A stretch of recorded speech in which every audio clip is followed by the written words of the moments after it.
What is up, everybody? Welcome to the live stream. Welcome. Oh, that song gets me going. I never feel more like a DJ than when I right as the beat drops, I push the button to switch to this camera on, and I feel like and then that's it. That's the end of my set. I have no more knobs to press or tweedle or buttons to whatever. That's it. Then I just have to the whole time.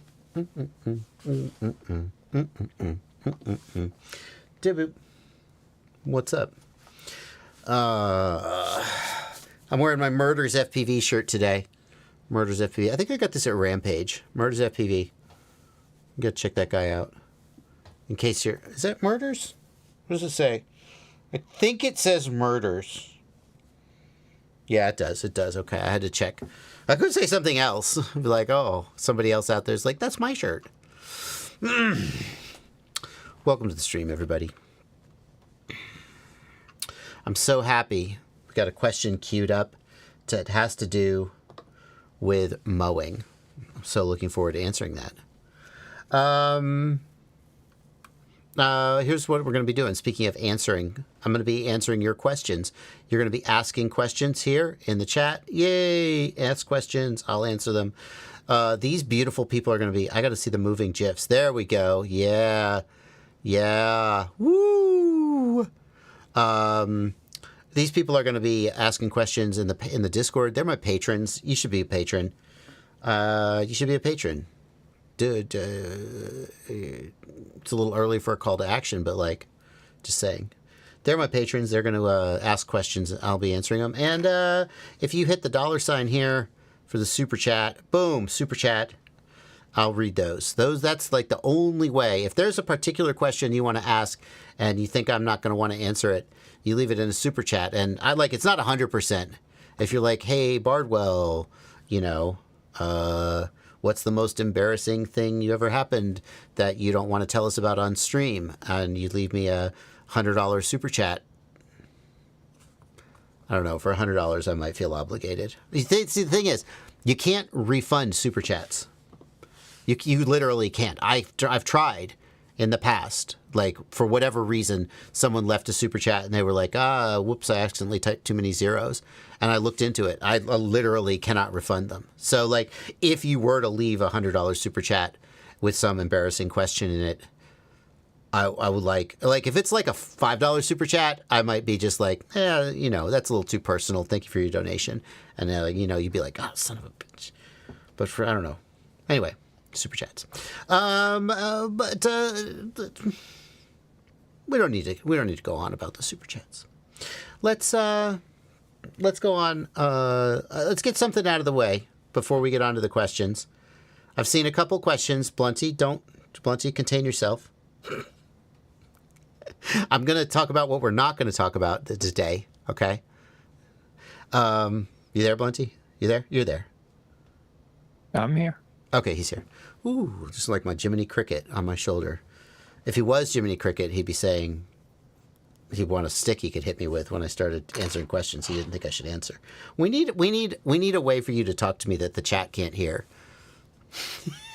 You might remember I asked for this originally, and then you were like, it doesn't matter. This is fine.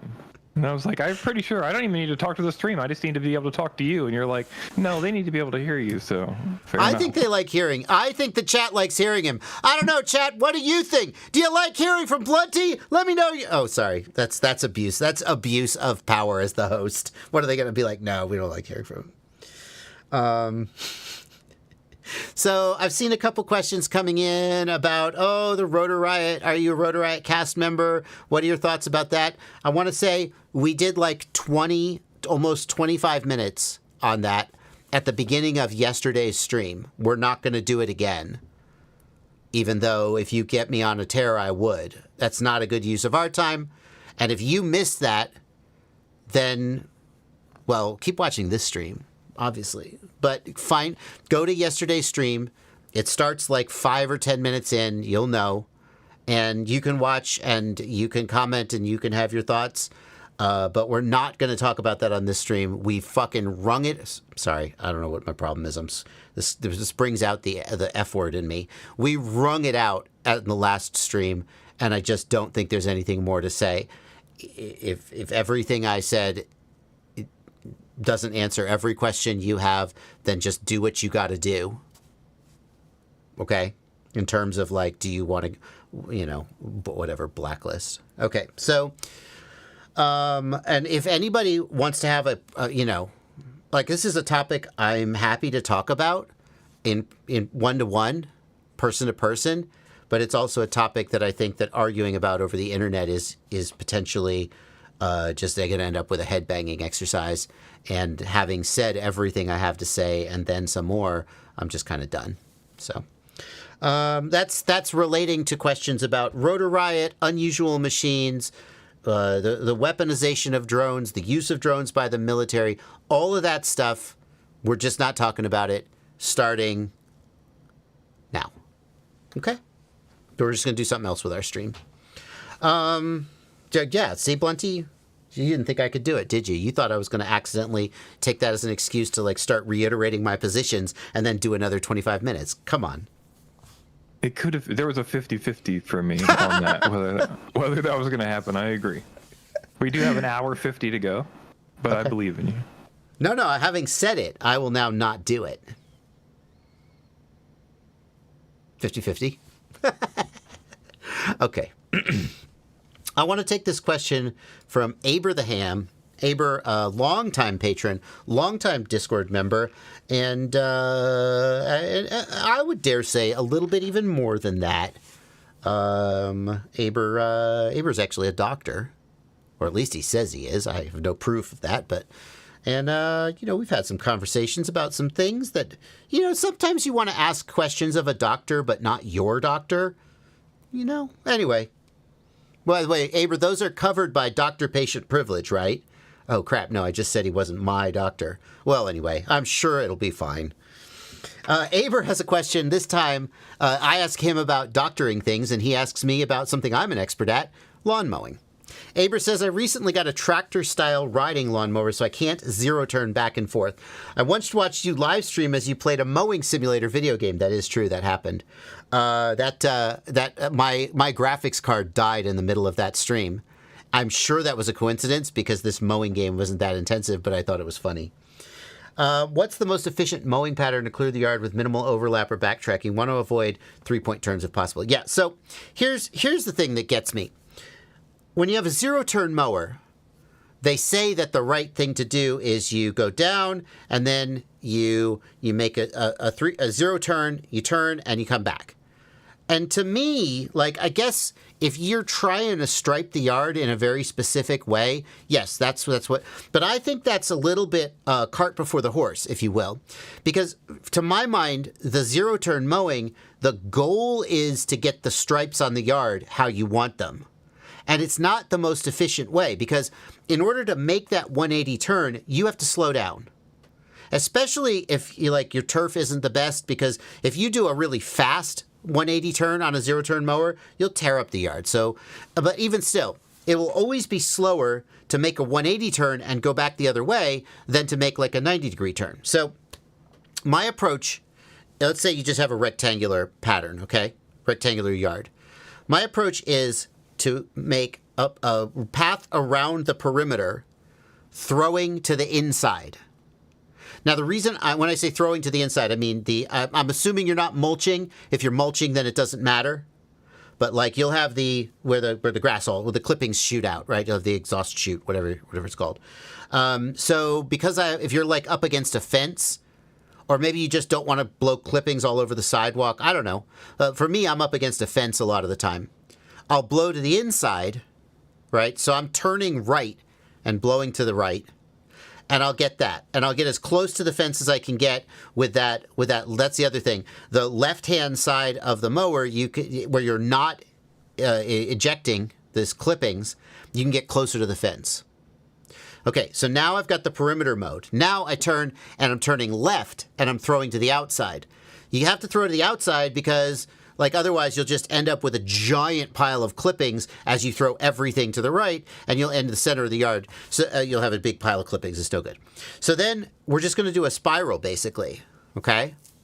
And we're just going to do a spiral all the way in until you have a little strip at the very center, and then choop choop, you clean up that strip and you're good to go. To me, that's the most efficient way of doing it because you are always moving forward, right? My goal when I'm mowing is to constantly be moving forward with as little overlap as possible, and to me, the sort of spiral inward is the way to do it. Now, as you get to more complicated shapes of yard, you'll start to get situations where, like, you'll do the spiral, and it gets small, and then there's a little bit over here, or maybe there's like a tree or an island or something, and you have to figure out, like, the most efficient way to get around that and incorporate that, and, like, that's just, you know, half the fun of mowing. But that's the approach I use, and I think it's the most efficient approach.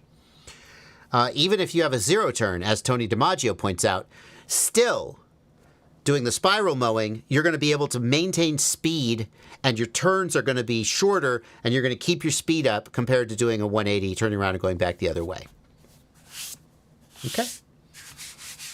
Alrighty. Well, now let's talk about FPV. We'll talk about FPV. Blunty, you you're a handy guy. You do a lot of mowing? Yeah, I do a reasonable amount of mowing. Your thoughts about that? Any corrections or other things you would say about that? I respect your opinion. I have such an awkward yard in all aspects that there's no way to. You have to make up your own rules of how to mow that yard. You know, like it's an old yard and it's like on a pond and everything's on a hill, so all the sand and dirt pulls off of all the tree roots. So I either would need to take a sawzall for a week and cut up all the tree roots in my yard, or you just have to dodge those areas and then weed eat them later. Yeah. So it becomes this weird maze of where you can go and where you can't without breaking the lawnmower blade. Yep. And yep. And yeah, it is what it is, right? Yeah. And you go, okay, these two areas, I'm going to treat them as separate areas because they don't flow together well. And if I flow from one to the other and make that part of the spiral, but then some days you're like, I'm doing the whole thing. And you do the entire yard as one great big spiral. But then these two little areas finish first. And you're like, oh, is that more efficient? And you just spend a lot of time thinking about it. I do anyway. All right. Let's move on. Thank you, Aber. We got a question here from JP Smee, who says, I'd love to pick your brain on an issue I'm having with an O3 air unit, DJI goggles 2 not connecting. I'm completely at a loss as to what I should try. Here's the thing. If this was a V2 goggle, I would say maybe you're in the wrong mode. The goggles can be at different modes. It's Vista mode, Avata mode, DJI FPV drone, the original potato drone, sometimes some people call it. It can be of various modes, and if you're in the wrong mode, the V2 goggles simply won't bind. But the G2 will say, hey, you're in the wrong mode. Do you want to switch modes? They will detect that you're trying to bind to the wrong mode and offer to switch. So if you've got an O3 and a G2, and it's not like there's obviously update the firmware on both of them, I guess. But there shouldn't be a firmware that they can't bind together because they've been compatible since day one. I'm also a bit at a loss. I would update the firmware. And then, could it be a region thing? Yeah. Yeah, they tried updating the firmware and there were no changes. What else could it be, Blunty? I'm stumped, man. If they literally won't bind, just beep, beep, beep, beep, beep, and it just sits there forever. I mean, is this with a single O3 air unit? Because he says an O3, or he, or well, whoever, I don't know the gender of this person, says an O3. So assume it's just one. I can't think of anything offhand other than the idea that it's not getting enough power, so it's not actually going into bind mode, or they think they're doing the right process, but it's not quite right, or they think they're hitting the button and it's not hitting properly, or the goggles aren't going into bind mode like you think they are. You know what I mean? Because that's the alternative to that. The alternative to that is you have to contact DJI and send these back, right? Because what else? You know what I mean? Or it's either the O3 can't bind or the goggles can't bind. We don't know either one because he's only got one piece of each piece of hardware. Oh! What if he's powering it off USB? Right. What if are you powering up the O3 with battery? Because you can't bind it. It will seem like it wants to bind, but it won't do it if you're plugged into USB. That's a good clarification. You can't be powering the O3 off the USB. So Well, like your flight you controller can be plugged into USB, but you know, like you need to have battery power to the O3. He's using battery only. Well, for the record, and I know this because I made this mistake, I did a video about how to bind the O3 air unit back when it first came out, and I was lazy and didn't have one that was in it. I mean, for whatever reason, I just grabbed one out of a box. It wasn't in a drone, and I just wanted to demonstrate pressing the bind button. So I cheated and I plugged it into USB, and I was like, then you press the bind button, click, and then you bind it. And I did a little, YouTube shenanigans. And then people noticed that it was plugged into USB, and they were like, yeah, it won't bind. And I was like, fuck. Because it'll power up from USB, but it won't. The radio doesn't power up. It can't bind. Man, I don't know. I don't know. Like, if it's doing everything that you're describing, that the video is describing, the lights are blinking exactly as described, I don't know, man. I have to guess that if I were there and had it in my hand and did it, it would suddenly work. But I don't know how to tell you what it is you're doing differently. I mean, or you have a broken one. Let's Fly RC says, I've had multiple, by the way, good to see you, Sean. I've had multiple O3 air units lately that try to reactivate, and then activation failed, and I've had to activate later to get into the menus. Yeah. Yeah, I think he's just not getting to the point where he's even seeing that error, right? He's not getting the bind no, it's not binding at all. Is the O3 activated? I mean, but Wes Magyar, the O3 will bind if it's, not activated. Excuse me. All right, we're going to move on from this one. Feel free to email me, although I guess I would say is show me a video. Send me an email, a video of you doing the bind process so I can see the LED on the air unit, so I can see what the goggles are doing. Do your best. And I will try to see what's not working for you. All right. Villar says, question, do I need to unregister my DJI O3 from my email address before selling it, or can you even do that? It asks you to register when you first get it and makes you put it on an email. I can't figure out how to undo that.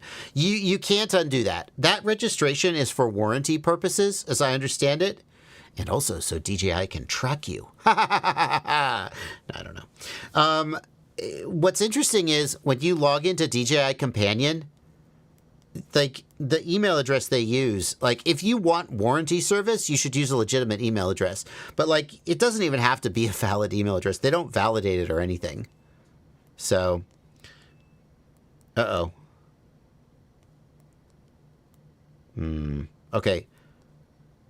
Hang on a second. I have to. So, I'm running a load of I'm sorry to do this, guys. I'm running a load of laundry because I have to be somewhere tomorrow and I need clean clothes. And I hear that the washer is beeping and it's not draining. I have to run and I have to push the button on the washer so it tries to drain again. I'm very sorry. It's very unprofessional.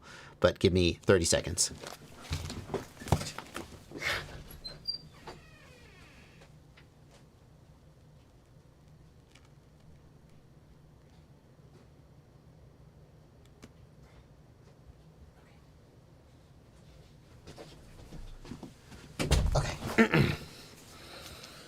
All right. So you can't unregister it, and you can't transfer it. When you register that serial number to that email address, that's the email address that owns the warranty, as I understand it, and that's it. Okay.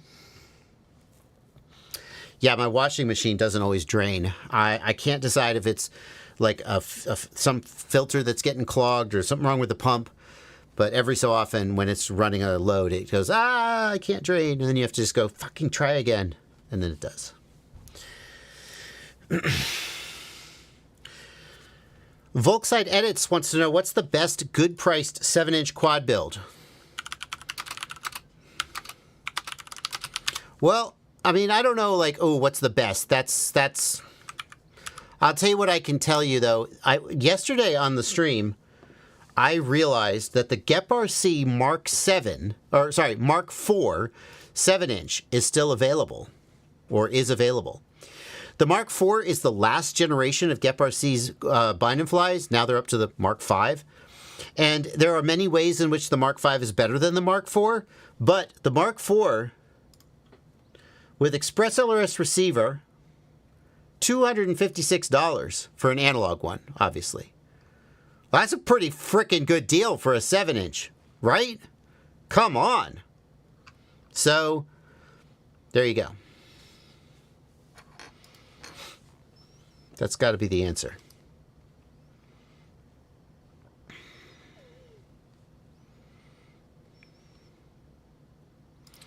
Is it possible to set up dynamic VTX power? Sort of. Sort of. So,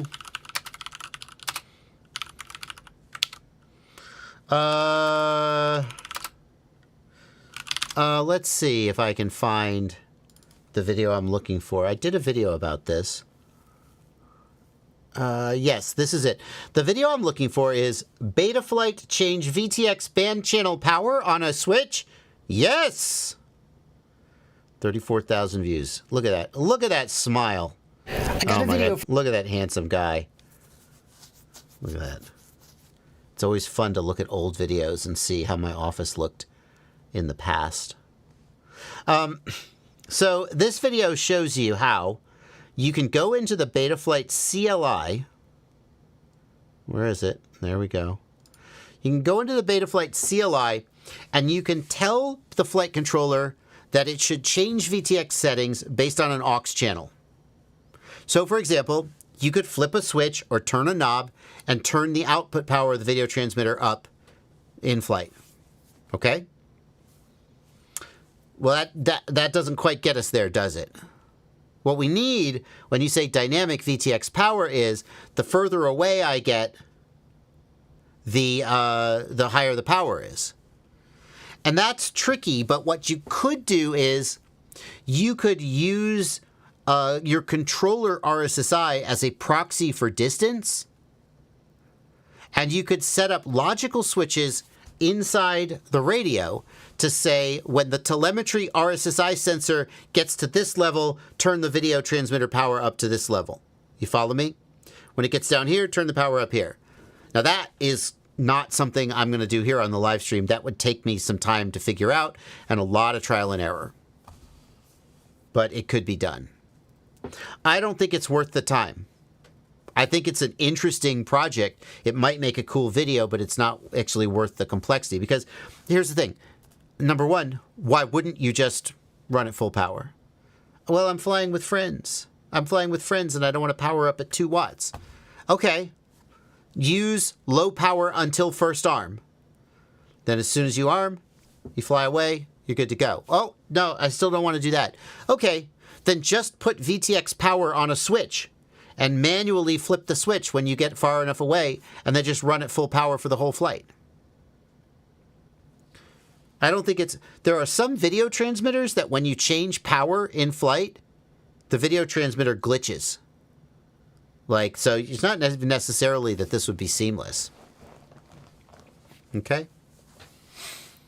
So, I think that's a clever thing, but I don't actually think it is worth the trouble of trying to solve that problem.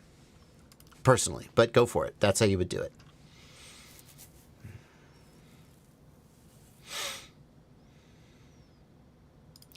Daniel London asks, is there a secondhand market for the Walksnail Goggles X? I don't know. There used to be FPV Marketplace. FPV Marketplace. Oh, sorry. That's the Facebook group. So there are several FPV Marketplaces on Facebook group. Here is FPV Marketplace with 40,000 followers. I'm not, by the way, I want to be clear, I'm not vouching for with any particular seller on this marketplace, but Like, can I search? Search. Explore this group. Search this group. Goggles X. Yeah, so we got some Goggles X, $445. That's not that much of a discount. That's with an antenna. They are... How much are they new? No, I don't want the Go Film 20. Shut up. No, $459. They're $459 new from Caddx. And with antennas. Pro Kit, Kit 2. Oh, no. I just want the... With a patch antenna. Oh, no, okay. $459 with antennas. They're not very good antennas. This guy wants $445 for a used Goggles X with patch antenna. That's nowhere near enough of a discount. Brand new, never used. Hey, sorry. As soon as you received them, they became secondhand in my mind anyway. And I'm going to need more than... I would just pay $10 more to get them from Walksnail rather than take the risk of buying it from somebody on a Facebook Marketplace. Give me a break. Anyway... but also, I think it's FPV Market on Reddit. Yeah.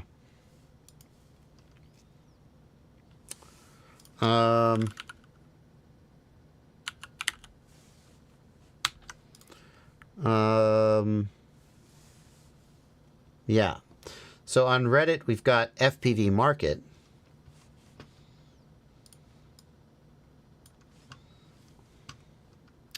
And you may be able to find one there. Here's a Walksnail VRX. I don't know. Those are a couple places you can check.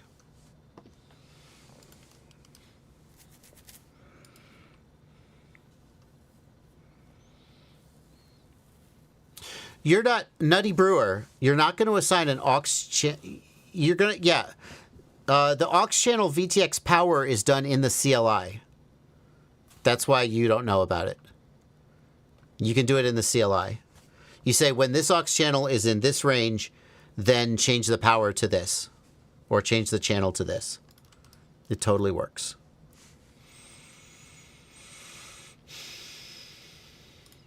Andrew Taylor says, the premium battery for the Radiomaster Boxer is a LiPo. Why did they not use a lithium ion, which would be safer to keep fully charged in the radio till you use it next? My guess, Andrew Taylor, is the size. That LiPo fits perfectly inside the Radiomaster Boxer, or the Boxer. They size that you can get a LiPo cell in basically whatever dimensions you want. If they had to use 18650s, they would have needed to make the bay either small enough to fit 2 or big enough to fit 3 or 4, and it would have been, I guess, didn't work for them. I would like to point out, though, that there is, like, it's not like that lithium polymer batteries. The main reason that FPV pilots are so risk averse about lithium polymer batteries is that we smash them into the ground repeatedly until they are damaged, and then they light on fire. It's worth keeping in mind that lithium polymer batteries in general are extremely stable and extremely safe. So, lithium ion, like, arguably would have been a better choice, but I'm guessing the dimensions of the battery were the reason that they didn't go that direction.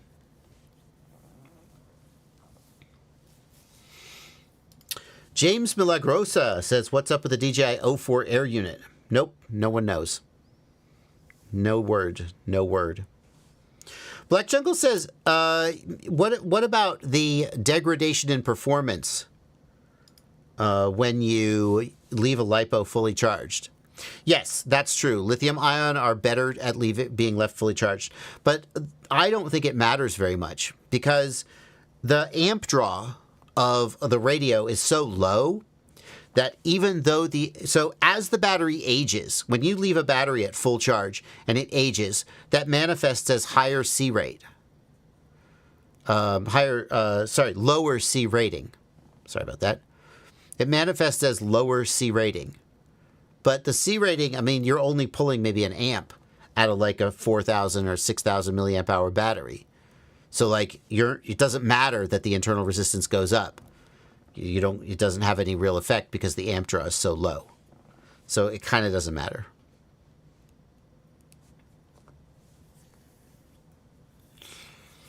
Okay. It's been a half hour. Let's get some super chats. Super chats. We have currently 3 super chats. I'm going to read them off. And then if we don't get any more, I'm just going to go back to reading regular questions from the chat. But if you're looking to get your question answered like promptly, now is a good time to leave a super chat. Gross J83 says, I'm going on an FPV trip for vacation. If you could go anywhere in the U.S., where would you go? Thank you for $10. Gross J83. For an FPV trip? I reckon, like the classic place to go is Atlanta. There are so many good spots in Atlanta. But I've been to Atlanta many times. I would say a FPV city that I haven't been to is Detroit. There's like supposed to be a ton of great flying locations in Detroit. If I had to pick one that I hadn't been to, it'd be Detroit. Maybe not during the winter though. Yeah. Should I get Walk Snail as my first FPV system, or is the lag noticeable? Thank you for a $5 super chat. Astra Metanomaly. I think that the lag is not going to be a deal breaker, especially for a beginner pilot. The people for whom the lag is going to be a deal breaker are people who are extremely latency sensitive, like racers. Okay? Now, as you become a more experienced pilot, if you subsequently fly a low latency system like HD0 or analog, you may find yourself going, oh, I see the appeal. But I know very few people, and like I say, I talk to a lot of people and try to just kind of keep my finger on the pulse of the FPV market. And I think there are very few people who get into a digital system like Walk Snail or DJI and then are like so put off by the latency that they switch to HD0 or analog. I know you're out there.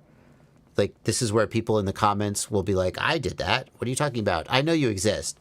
I just don't think that's the norm. So as a beginner, if you're leaning towards Walk Snail, I think that probably that's like the latency isn't going to be the thing that makes you regret that decision.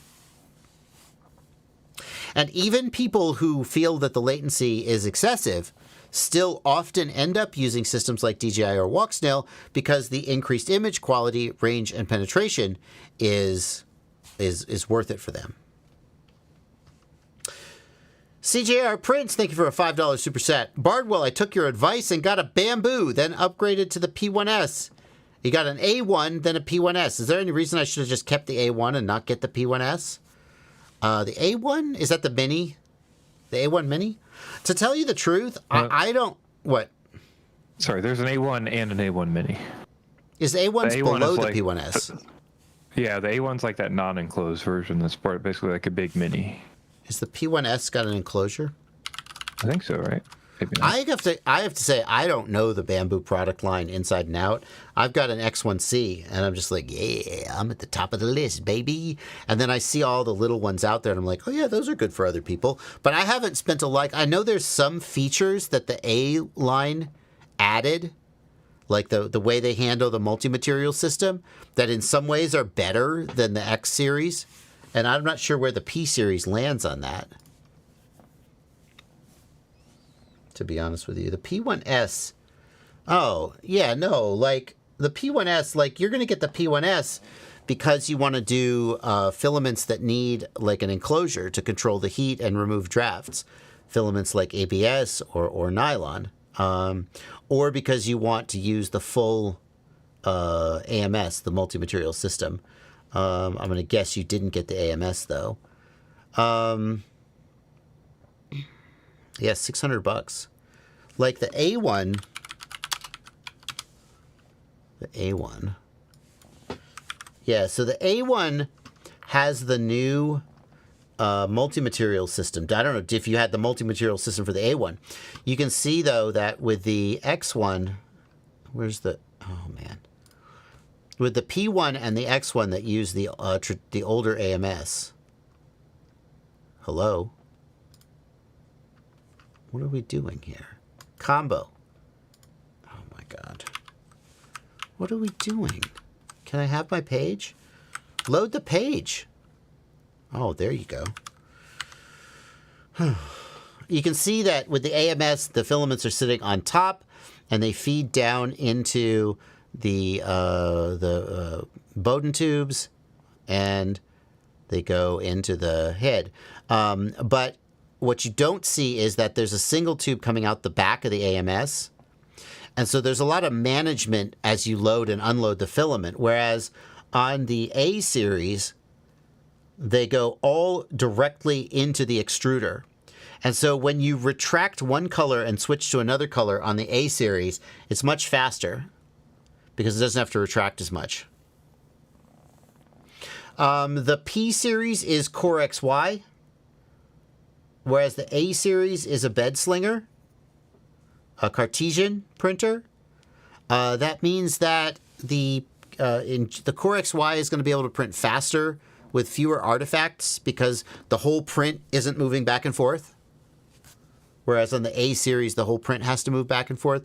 This especially matters on larger prints. However, if anybody could close that gap through tuning, I think it's Bamboo.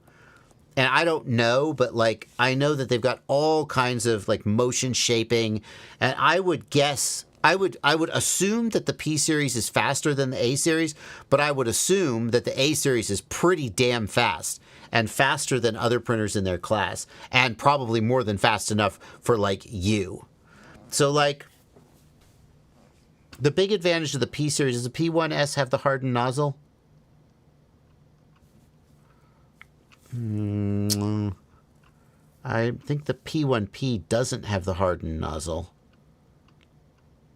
The chart just says stainless steel. Is there a... Oh, that's a hardened nozzle because brass is the soft nozzle.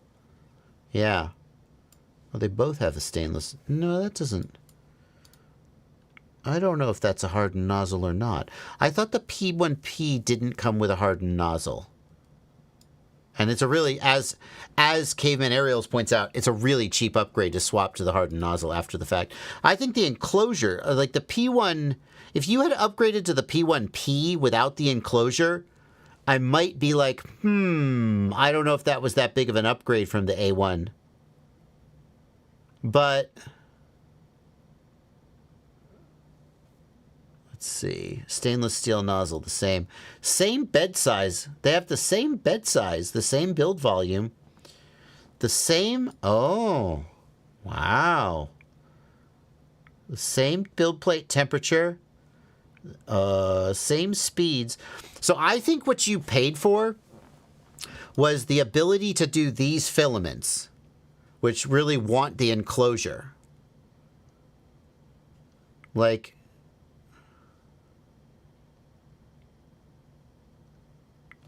yeah. They seem pretty similar otherwise. So I think that the P1... Okay, we're going to finish this up. Now I've come to a conclusion. 500, you spent $250 more. The P1S is faster.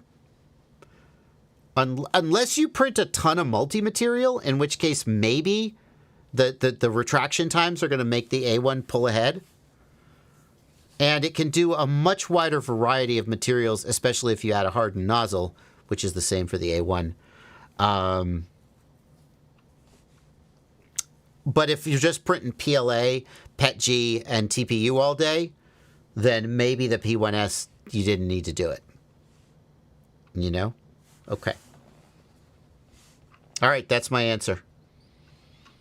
Let me know. You let me know in the chat how the comments when Blunty puts this up on the Livestream Clips channel. We'll see how people think I did if I missed something. I don't claim to be an expert on those printers, but that's my take. Schubert Technologies. When will Betaflight add a mulching option to mow with my drone? Thank you for a $5 super chat. Well, it's an open source project and anyone can contribute. So that's what I would say there. Any plans on doing a racing drone build, said Zach Smith. Thank you for $2, Zach. I did a racing drone build a little while back. It was actually several years ago. I still have them up on the wall behind me. And I was thinking maybe it's time to do another one and just update things. I don't know. Maybe. But I got a lot on my plate. Lewis, thank you for $5 Canadian. I changed the setting on my 3 tiny whoops, and when I cut throttle, I completely lose control. Turn air mode back on. In the configuration tab, turn air mode back on. That's what you changed, is my best guess. Where can I get a hard-shell travel case for a Helion 10? Thank you for a $5 super chat, Dank Grinds. Dank Grinds, I don't think anybody's making that. You're going to need to order it and have it custom made. And it's going to be expensive as flip. So, like... And don't threaten me with a good time to have to go look at Pelican inserts, right? So you go look for a Pelican case, right? Find a Pelican case with the dimensions that you want, whatever those might be. Okay? And then you can either order a custom insert or you can get pull and pluck foam. Right? It's up to you. And make a custom insert. It's going to cost you, this is going to cost you $500. That's probably not worth it. Yeah. I know, Harbor Freight. This guy bought a Helion 10. He didn't want to cheap out on a Harbor Freight case. Let's look anyway. I like Harbor Freight. I like to just go into Harbor Freight on a weekend and walk around and look at things and not buy any of them. Weatherproof protective case X large. $99? Wow. A Pelican case, how big is that? A Pelican case that size is like that's the 1510. Okay, maybe not quite $500, but yikes. I mean, good deal if you don't need a full Pelican. Yeah. There you go. Well, that's no one's going to spend $500 on a custom case for their Helion or Helion, but somebody might spend $100. Oh, I like this. I got to get one of these for my carry-on. Right? Who needs a backpack? I just want one of these. Put all my shit in. Yeah, okay. Harbor Freight. That's where you need to go.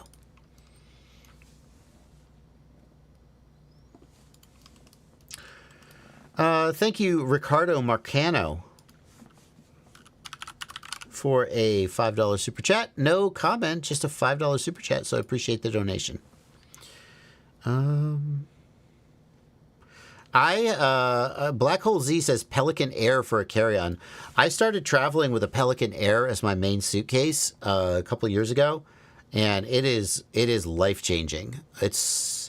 I mean, it does mean that you look like you're carrying equipment everywhere instead of luggage, but I'm a big fan of the Pelican Air suitcase. Okay. Marlon Fernandez asks, DJI O3 and DJI Goggles 3, when will they be compatible? No one knows. Probably someday. We don't know when. Is there any way to replace a single ESC on a 4.1 ESC? I had one go bad, but the other 3 are good. Be good to not just throw it away. Okay, so probably no, because it takes a lot of skill. But,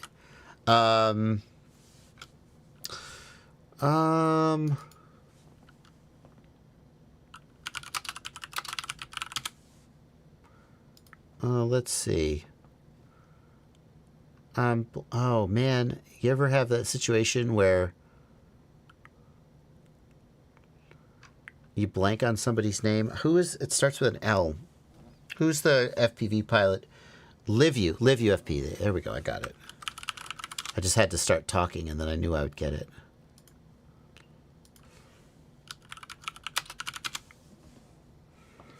Liveview FPV ESC repair.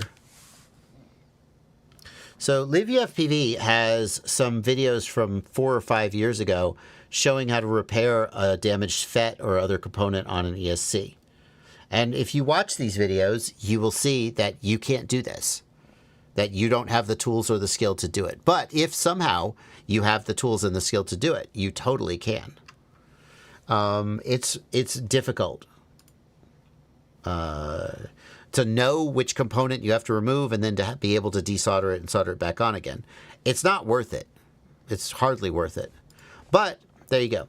What some people will do, though, is they'll get a single ESC and they'll run that signal wire out to that individual ESC, and they'll keep using the other 3 ESCs on the 4-in-1, and that totally works.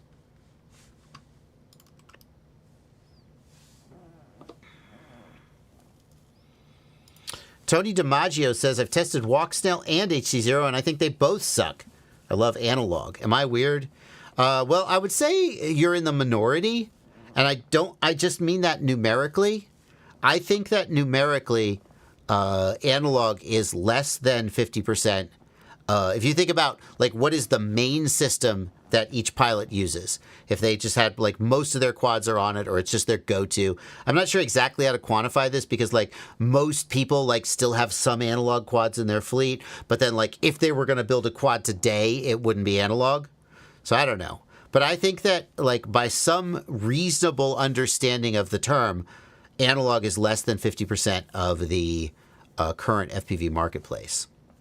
At least the hobbyist marketplace. So in a way, you are a weirdo. But I do see the appeal. Just like a good, powerful analog VTX, simple, inexpensive, get her done. You know? I see the appeal of that. Hanas879 asks, I recently bought the Avata 2 kit with Goggles 3 for my first digital system. I'm now waiting for the 04 air unit to drop so I can swap out my analog system. Yeah, keep waiting. Ooh.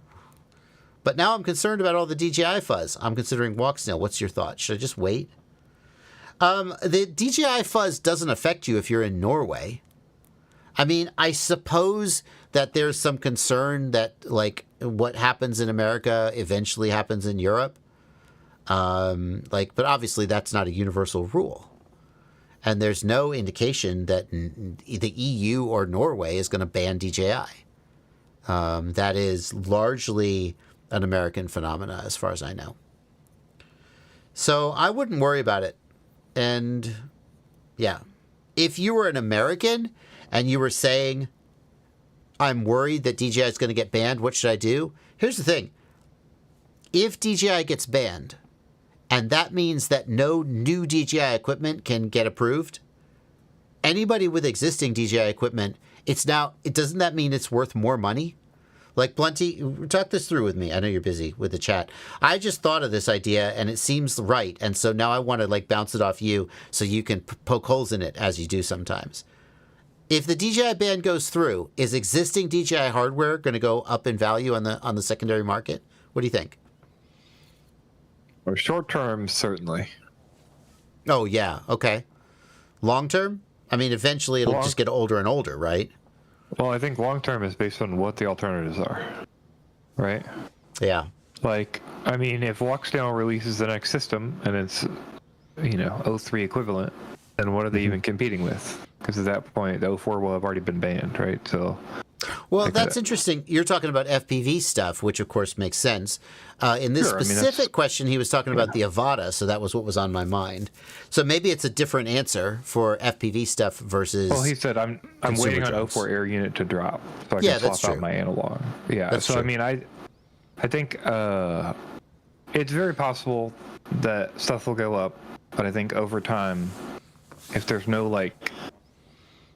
I don't know. There's a fixed set of goggles, right? And the drones break VTXs, and I don't know. It would be interesting to see how long that secondary market would last if it completely shut off. But we don't live in a world where it would ever completely shut off, because what will happen is the products will still be produced. They just won't be produced to send to the U.S. Right. So you'll still be able to get them, because just like you can get the Vista now, that's not FCC certified. That's my strong assumption. You're assuming that someone will find a way to import it, whether gonna keep making technically the legal or products. not. I bet they'll end up here. That's what I'm saying. I mean, the American market will go down. Stores won't. Stores won't, like, I don't know. Like, will Caddx suddenly start making O3 air units and goggles too? And like, oh, it's not DJI. Haha. I don't know. I think whatever it would need to facilitate that, probably. Mm-hmm. Yeah. Schubert Technology says it's not worth more money if they later ban DJI from operating via an FCC action. Two things about that. Number one, obviously I can't say definitively that won't happen. Just like, that's just predicting the future. But a reasonable and sober analysis of the current state of things says that is very unlikely. The current rules, there is no reasonable interpretation of the current rules that would retroactively ban existing DJI stuff that currently has an FCC certification, I would say. Blunty, do you agree with that statement or disagree? Sorry to put you on the spot. Correct. Yeah. I know you've thought about this a lot, so I feel comfortable just putting you on the spot there. You have more to say? Quick, yeah.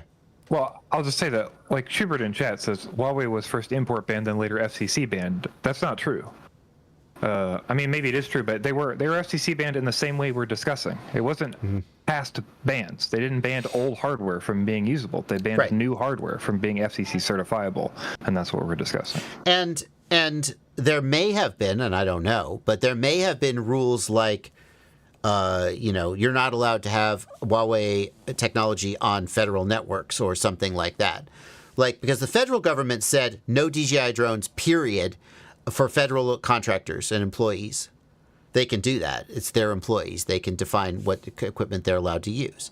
But that's different than banning it from consumers, right? And that's what we're talking about here. The other thing I would say is that even if the worst, your proposed situation comes through and they ban all DJI equipment from operating in the United States, they can't enforce it. The only way they can enforce it is the same way right now that they enforce, I was flying without a spotter. And granted, that's the FCC, not the FAA, which is a different thing. There's no way to enforce it.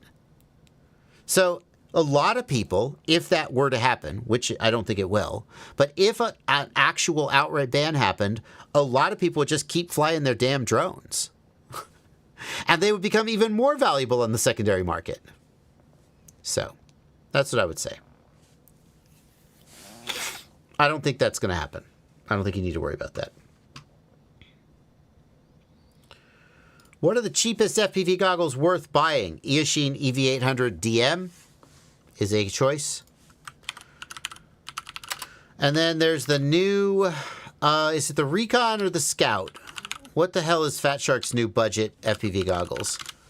They just came out with it. I covered it on the new product roundup. I don't remember. Fatshark. Not the Recon HC, the Echo. Excuse me. Pardon me. Disgusting. Fatshark Echo. This is a new goggle. Fatshark's a known quantity. They make okay stuff. With Fatshark, you tend to get a better build quality. My goodness. What's going on? I have the hiccups. Excuse me. Okay. Ooh. Okay, Blunty. I know you're trying to frickin' queue up questions and watch the chat. I can't believe we missed this on the news. I think it had happened. And as we were prepping the news, I thought, we should cover that next week. But since it's come up, I think this is a really interesting question. So I'll talk about it for a minute, and you can put your thoughts together if you want to, or you can just be like, nah, no comment. I'll just go ahead and say, I have nothing to say because I'm not a lawyer. I have no clue, and nobody seems to have any clue. Everybody has a different opinion. Nobody knows how this will work, and we have to wait and find out. That's what I'm going to say. So the Chevron defense ruling, from a lay perspective, I've watched some podcasts about it, so I can try to repeat smart things that other people have said, but I'm also not a lawyer or an expert on the law. What the Chevron ruling meant, it's been established precedent for 40 years, long time. What the Chevron ruling meant was that, let's say Congress passes a law, and Congress passes a law that says the EPA shall exist, and the EPA shall make sure that water is clean. Okay? And then the EPA goes, well, how are we going to make sure water's clean? Hey, you can't dump those chemicals in the water. What I'm getting at here is that there is a legislative action where Congress expresses the intent to accomplish a goal and lays out the general sort of structure of the agency that will accomplish that goal. But Congress doesn't say, you may only have 300 parts per million of sodium hypochlorite hydroxide in water. Because fucking Congress doesn't know shit about that. So Congress deputizes, if you will, a federal agency to regulate a certain thing. And that's the structure that has existed for 40 or 50 years.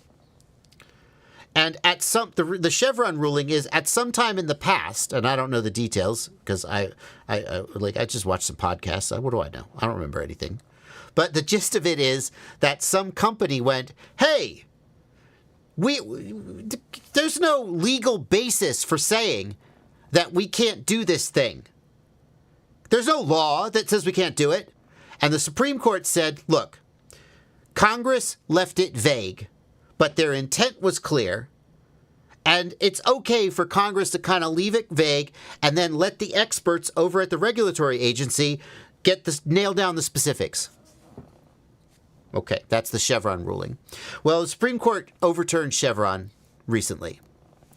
And the gist of that, and the actual gist of that, it's like no one knows. Like, it's huge, though.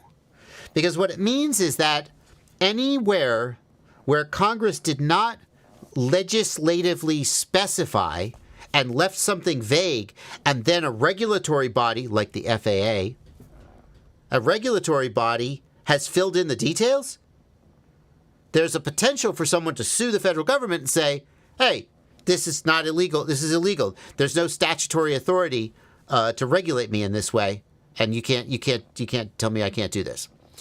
And what people are wondering is if this means we can roll back remote ID. I personally I think the answer to that is no. And here's why. Number one, remote ID was called for by Congress in the FAA Reauthorization Act of, I want to say 2018, but I'm not 100% sure that was the right year. But if you look at that FAA Reauthorization Act, and I have, and you scroll through it, it more or less says, FAA, go make remote ID a thing. It's pretty damn explicit. And the exact technical details aren't in there because, like, it's like saying, hey, build me a house that's, but you're not going to say, you're not, the contract to build the house, like maybe, I'm too far down the analogy trail. I should stop. My point is that the law that brings into being a regulation is never going to completely contain every single aspect of the regulation. There's always going to have to be some details that aren't included, I would think. But it's much more explicit than just go, make sure there's clean water. Now, I don't know. A lawyer could look at it and say, no, that's too vague. You could challenge that under Chevron, under the new Chevron interpretation. Okay, so let's say that you decide that remote ID should be illegal under the new Chevron interpretation. Great, next step. You need to sue the federal government. Oh, you know what? Tyler Brennan already did that. Now, granted, that was under the old regime, but he raised $70,000 from a GoFundMe and spent it all, and he put in unknown amounts of money from his own pockets. We have no idea.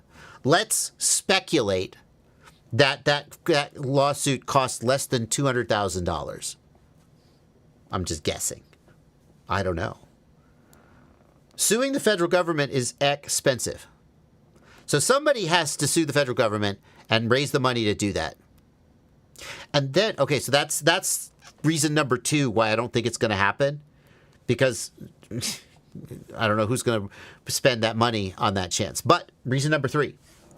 And if you did, I think you might lose because I think there may be a statutory basis for remote ID that would hold up even under Chevron. But number 3, the reason I think it's not going to happen, we're not going to roll back remote ID because of the new Chevron interpretation, is when you get in front of the judges, in front of a court, it's not like they are completely objective and fair arbiters of the law, right? When, hello, I am the CEO of Exxon.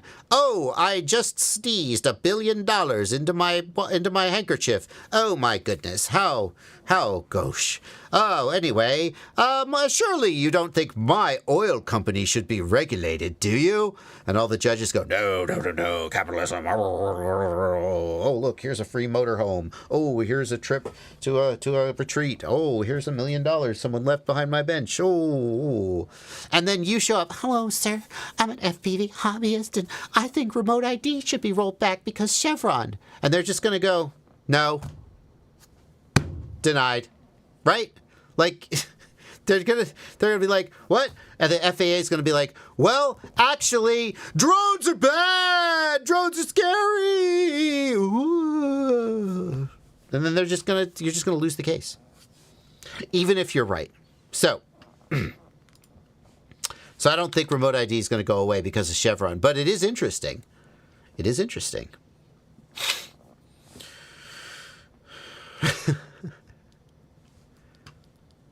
I gotta say, I think it's a disaster.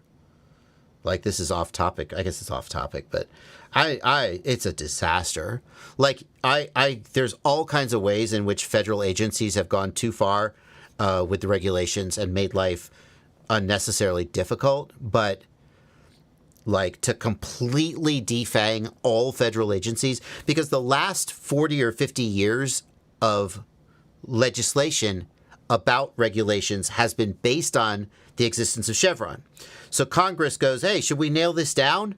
And then they go, no, just let the agency figure it out. And they pass the law and they say clean water, clean air, whatever. No, not allowed to, whatever, blah, blah, blah. Food safety. And then the federal agencies have spent 50 years hammering it all out. And now that's all just been completely turned on its end, potentially. And it's like, okay, well, we don't get a transition period or anything. We're just going to immediately say that the only way a regulation can have any effect is if it's legislated. And we're going to rely on Congress. Okay, Congress, time to figure out clean water. Okay, now, how much poison is allowed in the water? How many parts per million? Congress goes to discuss it. Congress can barely pass their own budget. Hey, Congress, if you don't pass this bill, none of you get paid and the entire country shuts down, defaults on its debt, and the economy collapses. Well, I guess we're going to have to stay late on Sunday, boys. I'm not sure we'll get this through. It just basically means there are no more regulations, and I'm not sure that's like a positive move. Anyway. Good talk. Got any more super chats coming in? We do. Let's get some more super chats. Will I be lame if I fly anything other than acro with my first Cinewhoop? Thank you for a $10 super chat, Walter Hartman. Walter, at the end of the day, the footage you create is what matters. If you and the customer, whoever, or just you, are happy with the footage, that's all that matters. But you will objectively create worse footage in angle mode than acro mode. And if you really want to be the best possible pilot, you certainly should fly in acro mode. It doesn't make you lame. I would never call you that. You're having fun. You're doing your thing. But if you start in angle mode, you should use the simulator to learn acro mode as quickly as you can, because you'll just be a much better pilot as a result, and you'll get better results.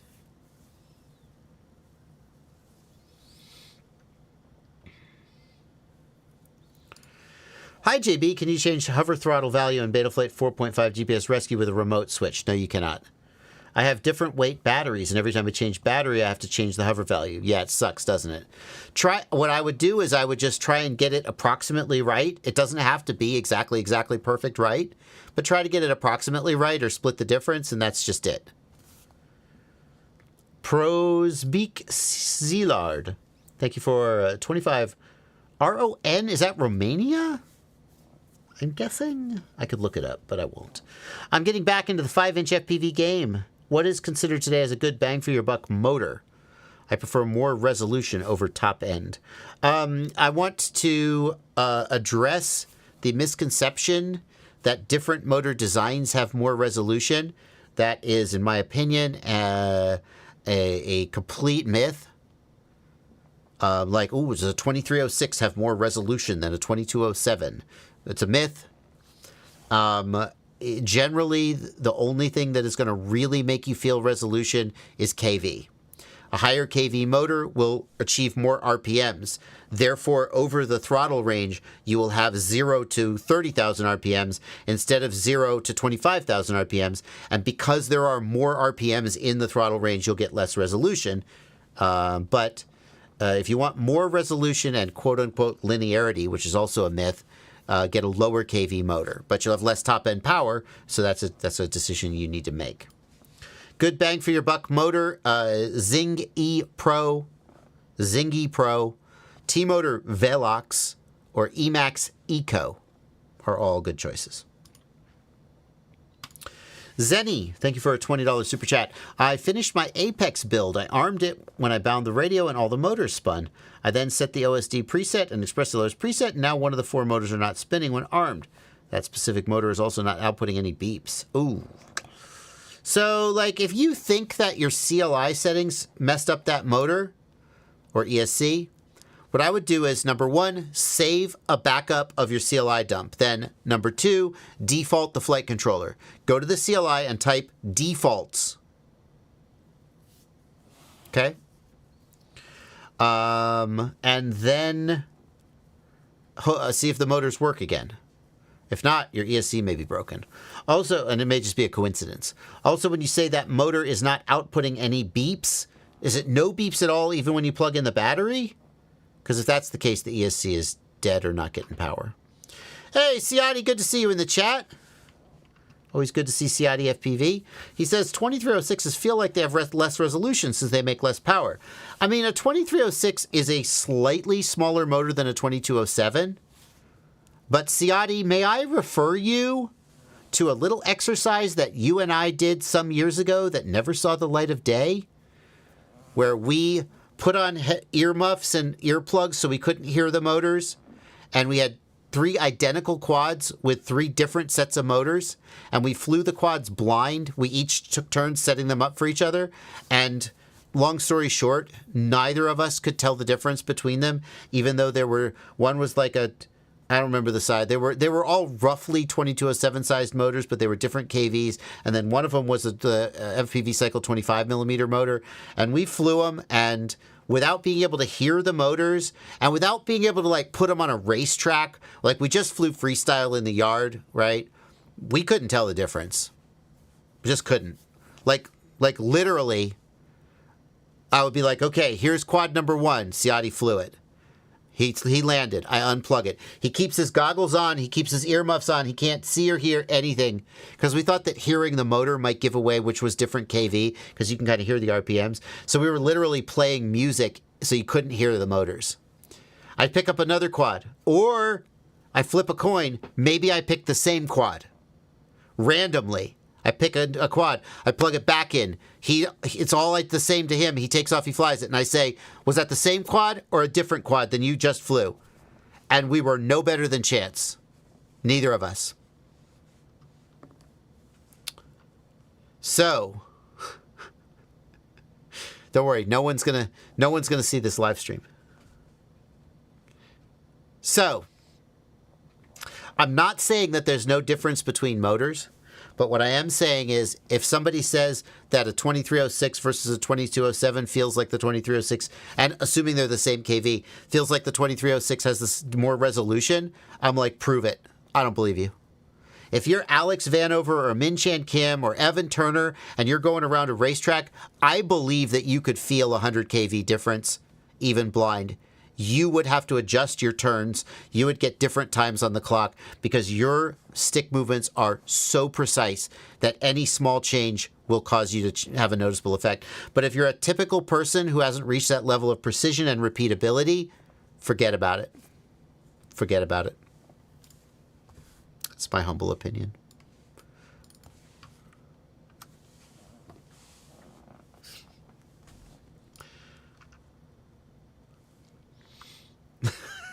Thank you, Black Jungle, for the memes. Levi Varkatin, thank you for 10 Canadian dollars. Any options for easily changing between LiPo and lithium-ion battery warnings on Betaflight? No. That setting can only be changed in the CLI. You can't put it on a switch. It sucks. You just have to pick one, and then the other one is wrong. Rockworth 710, thank you for a $5 super chat and for being a patron in the Discord.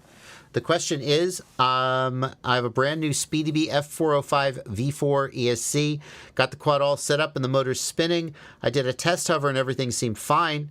I changed the battery, went out to fly, and the ESC kept rebooting and it would not take off.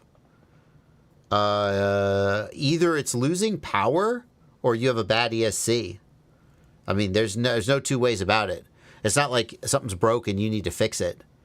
Either your XT60 is loose and you're losing power, but then you would also lose video, right? So if you've kept video the whole time, yeah, you have a bad ESC. That sucks. But that's I don't know what conclusion you could come to other than that.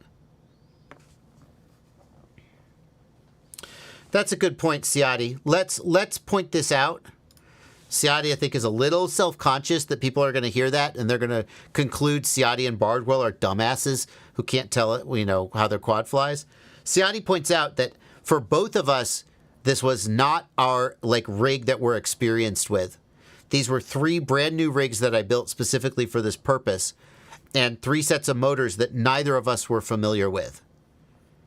So I'm more confident that if I took Ciati's existing rig that he flies hours and hours and hours and knows like the back of his hand, and then put a different set of motors on it, he would be more likely to be like, wait, something's not right here. That's fair.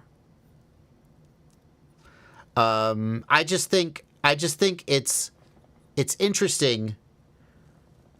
It was that experience motivated me to not really want to review motors very much. Because I've seen so many people review motors and they talk all kinds of shit about how the motor feels and yada, yada, yada. And I would love to see them do a blind test like that. I've said this before. As far as I know, no one's taken me up on it. Maybe someone has. I don't want to say. I don't want somebody like, no, I did. I know one guy was like, I proved Bardwell wrong. But I don't remember. There's some methodological flaw about his test. It wasn't blind or the quads weren't identical. I don't remember. But people in the chat were like, bro, you didn't prove anything. Okay. Sorry. Okay. You know how much this upsets me. I know you love this topic. I've been waiting for you to bust in. Okay. 2207 and 2306 are identical to 98% of people. You cannot tell the difference. You think you can and you can't. There's some numbers you see are different, and you think they're magically different. You have confirmation bias. Yep. Ciati's saying freestyle is a terrible setting to tell the difference between equipment. Then it doesn't matter. Freestyle's where you're talking about. That means it doesn't matter. Yeah. If you can't, the statement you just said means that it doesn't matter. That's what I'm saying. If you can't tell the difference, it doesn't matter. Well, hang on. Qualify that. No, freestyle's a terrible setting. Aren't we talking about freestyle? So if freestyle's a terrible setting to tell the difference, then that means you can't tell the difference in freestyle, so this doesn't matter. So not saying that all motors are the same and it doesn't, for example, if one motor on the test stand objectively makes more thrust than another motor, or one motor on a test stand objectively is more efficient, therefore you will objectively get longer flight times. I mean, there are differences between motors, right? I don't think we're arguing that there is no difference between motors and just there may be things that have an effect on your experience, such as you get 30 seconds longer flights, but that you maybe don't notice consciously. But like so many of the things people focus on are really subtle nuances that they actually really couldn't tell a difference in a blind test. Yeah. That's I just this disconnect is ridiculous. Ciotti says freestyle is a terrible setting to tell the difference between equipment. Then he says, I disagree. I can 100% tell the difference between 2306 and 2207 on my own builds. So which is it? Can you tell the difference in freestyle? Or can you not? Or is it so small it would never matter? This is such a dumb argument to have. This is such a stupid conversation. I see so many new people get confused about which to buy. And, one's better and one's worse. And it's going to make all the difference. And I'm going to wait 2 weeks because I can't even decide what motor to order because everybody has a stupid other opinion. Yeah. It's just extremely frustrating because the disconnect between what you're saying and what you're like feeling or whatever you think is like ridiculous. You failed a test to do it with Bardwell, so let's make 8 excuses about it, and then let's say you can't actually tell, and then when I say you can't tell, you say, actually I can tell. It doesn't make any fucking sense. Well, the answer, and I'm not saying you're obligated to do this, Ciotti, but the answer would be to run that test again with your own rig with a mixture of 2207s and 2306s. Ideally identical motors with identical KV, although in reality that's going to be hard to tell. It's frustrating because we speak so much in absolutes. Like, I 100% can tell. That's what Ciotti said. Like, you don't know that. You think that. You do not know that. You've never tested blind. That's what I would take away from this experience. I became much more conservative and much more humble about claiming I could tell differences in motors. You know? The stator volume. Here's what I would say to sum this up: the stator volume and the KV are the single biggest dominant factors in how a motor will perform. Okay. You should pick, as a beginner especially, you should pick a motor based on the stator volume. A larger motor will generate more torque, and the KV. A higher KV motor will generally be more responsive and will make more RPMs, more top-end RPM, but will have less resolution. That's what I would say. And I agree with Ciotti that racing is a way better platform than freestyle because, number one, racing forces you to be consistent, and racing has the clock as an objective measure of your performance. So if I switch motors and suddenly, if I run 2 sets of quads and on one of them I'm a half a second faster around the laps, that tells me there's something different, even if I can't quantify what it is. But most of the time it doesn't matter. All right. Wrecked Company. Great t-shirt. You're looking good, JB. Thanks for supporting our friend Dan Z. Thank you, Wrecked, for a $20 super chat. I'm a big fan of Murders FPV. That guy's got his head on straight.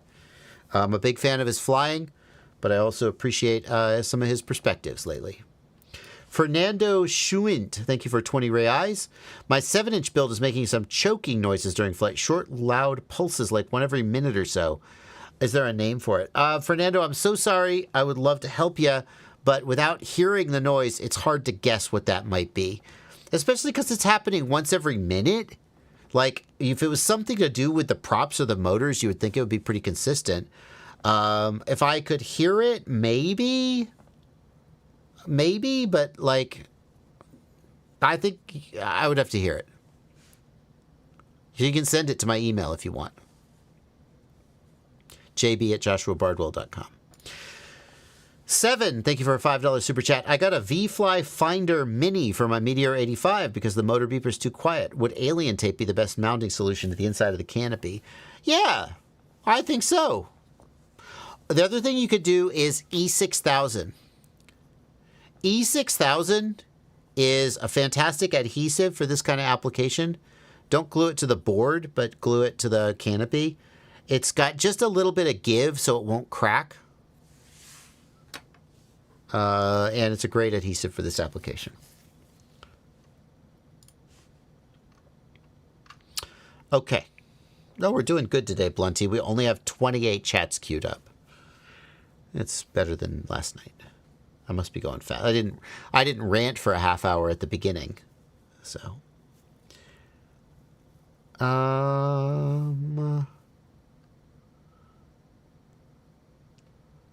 Let's see here.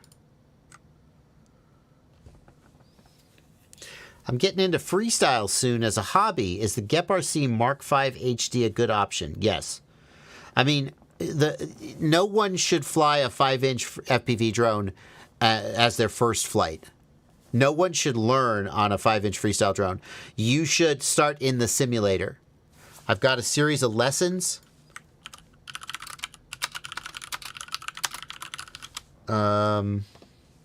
Learn to fly an FPV drone for total beginners. Learn to fly an FPV drone today for total beginners. This is my current playlist. It's up to 20 lessons. You should get your simulator and you should work your way through this playlist. You don't have to do all 20 lessons. You can. You don't have to. But do like the first 10 lessons for sure.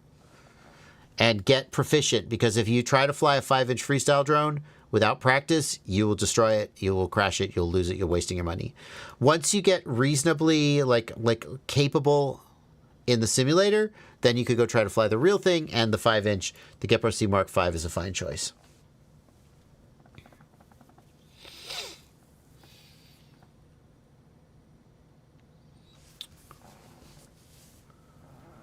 Any tips on increasing flight time without a bigger battery?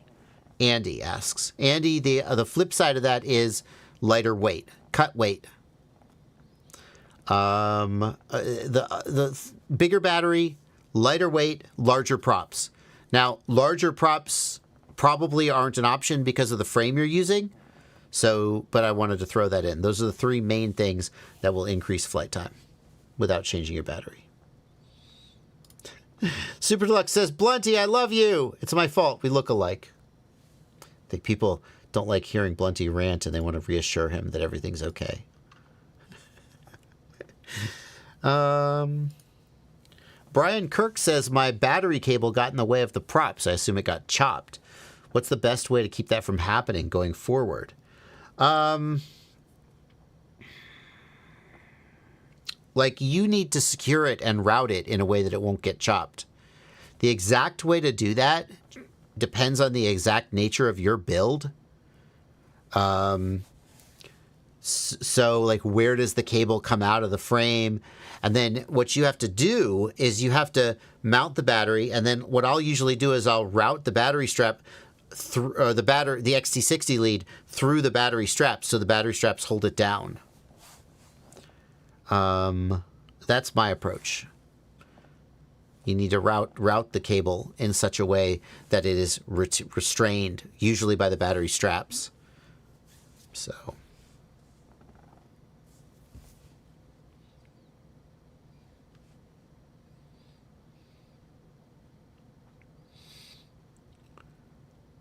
Jonathan Allen is having trouble with his HD0 USB programmer. Jonathan, I have found that the wires on the HD0 programmer are very small and fragile. And, like, if you flash... I've found that if you're not really careful pulling it out and pulling it back in and so forth, it's easy to break those wires or damage the connector. So that's my guess as to what's going on. Gross J83, thank you for a $5 super chat, asks, what keyboard do I have? My keyboard is... I get this question every so often. Should get a sponsorship. My keyboard is the Ducky 1. The 104 key version. Okay, what's going on here, Ducky? Your website is crap. I just want to... Oh my god. I can't believe. So here we are, Ducky. Oh, we loaded in. There we go. Ducky. The 1. Ducky 1. Search. Oh, this website is so overwrought. Can I just search for one? Oh, we got to wait for 5 more minutes.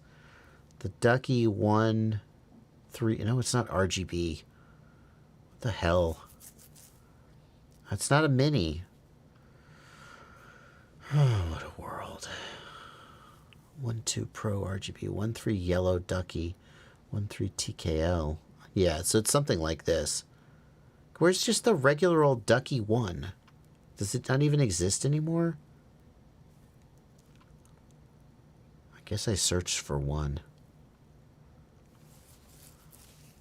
I don't want RGB. Ooh, this one's nice. 1-2 midnight. So I guess they've gone to the second generation of the one. A single backlight might be okay. Ooh, side print. Nice. So I think it's a great keyboard. I mean, mechanical keyboards are, personal thing, and there's lots of them out there. Mine has the brown switches. I tried a million, like 5 or 6 different switches, including, like, I tried the key switch sampler, and I didn't find it definitive. I needed to actually type on a keyboard, so I bought like 4 different Ducky keyboards and returned them one by one, as I didn't like the key switches. And I finally settled on the browns, the browns are like the most boring, middle of the road vanilla mechanical key switch. And I didn't want to be a guy who had browns. I wanted blues, but I love blues, but they're so loud, especially when you're streaming. It drives people crazy. So I couldn't keep I had a blues keyboard for a while, and the streamer, it was no good. So I ended up getting browns. And here we are. It's a good keyboard. I like it. Got some custom keycaps on there. Recently had a friend send me some custom keycaps.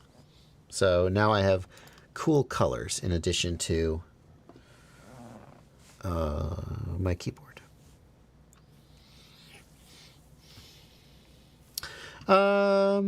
Dan Z says, I gave you that tea, not murders. They're available at Wrecked. See, I knew there was more to the story, Dan. I knew I was misremembering some part of this story. The shirt is murders, but it's from Dan Z at Wrecked. And let's just throw that up here.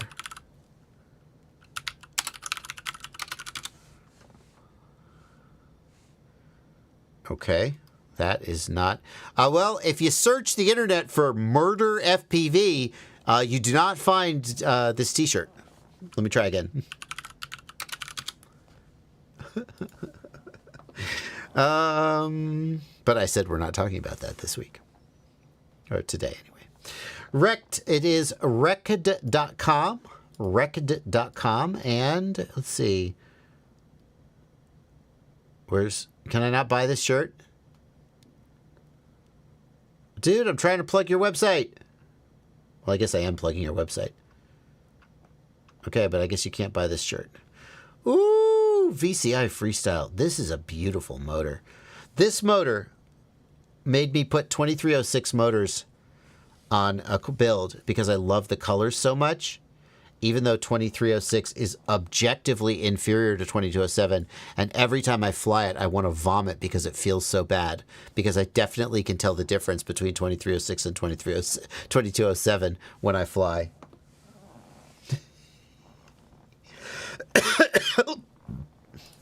Bike life. How can we slowly change the public stigma surrounding hobbyist drone flight?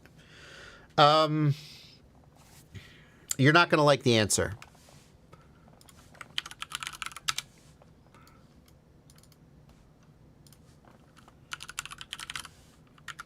So this is Flow State, the FPV drone documentary.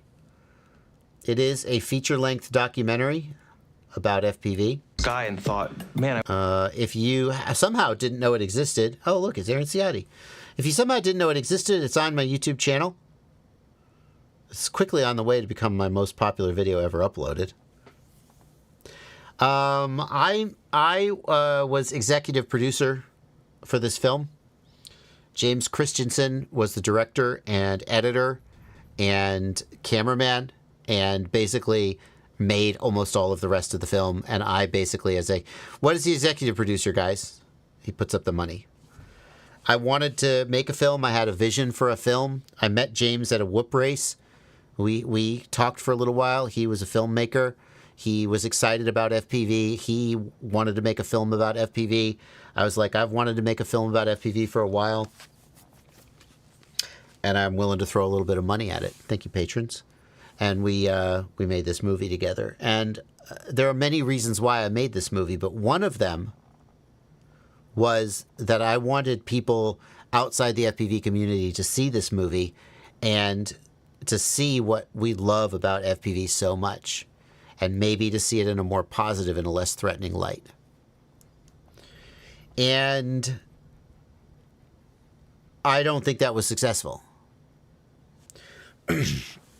One of the reasons I don't think it was successful is that I don't think a lot of people outside the FPV community actually saw the movie. Maybe some did. But it never really, I wanted to get it, well, anyway, that's a story I've told before. It never got widespread distribution or marketing. That's a failure on my part more than anybody, because I don't know how to market and distribute a movie. And, you know, first time out the gate, you're going to screw some things up. But the other reason I don't think it was successful is that the story that people hear about drones is dominated by certain events. Like before 2020, let's draw the line at 2020, although that's maybe not the right place to draw the line, but it'll do. Before 2020, the reasons why people were scared of drones were all fantasy. Oh, I think the drone is looking in my windows. Not saying that has never in the history of time happened, but it was like people were way more scared of it than it had any right to be in terms of actual reality. And there was this idea that if we just showed people, no, drones are fun, FPV racing is fun, freestyle is awesome, then that story could overwhelm the negativity and fear. But that's not the world we live in right now. Right now, there are things happening in the world with FPV drones. I'm sure you know what I'm talking about. But we're not talking about this week, so. But there are things happening that are dominating the public perception of drones.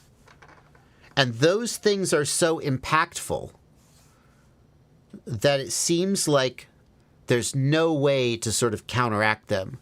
Oh, but wait, we also use drones for STEM and it's like, that's not going to capture the public imagination. And so what can we do to change the public perception about drones?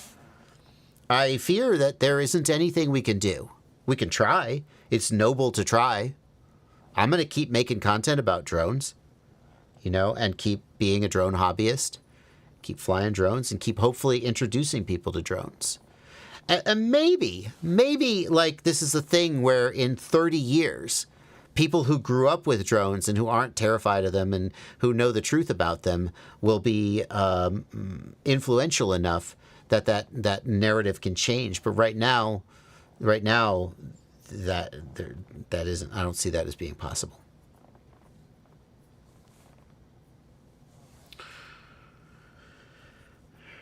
So.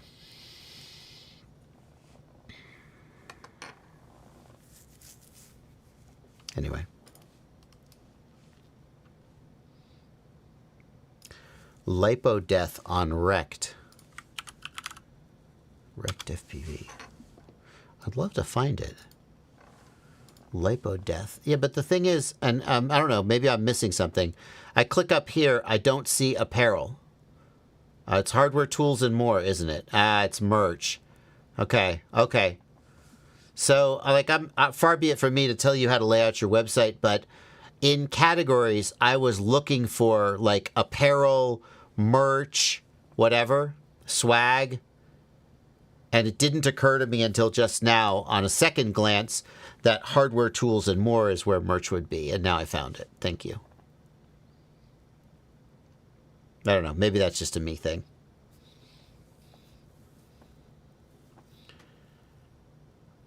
Love it. Where's this design? I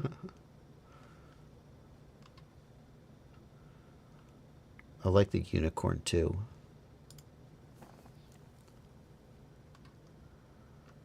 Well, oh, there we go. Telemetry lost. T from lipo death. That's nice. I like that shirt. I'd wear that. I like this. I like black shirts. I wear a lot of black shirts. I dig that. Black shirts with designs. That's good. All right, check that out. I'll put a link in the chat so people can buy it if they want to.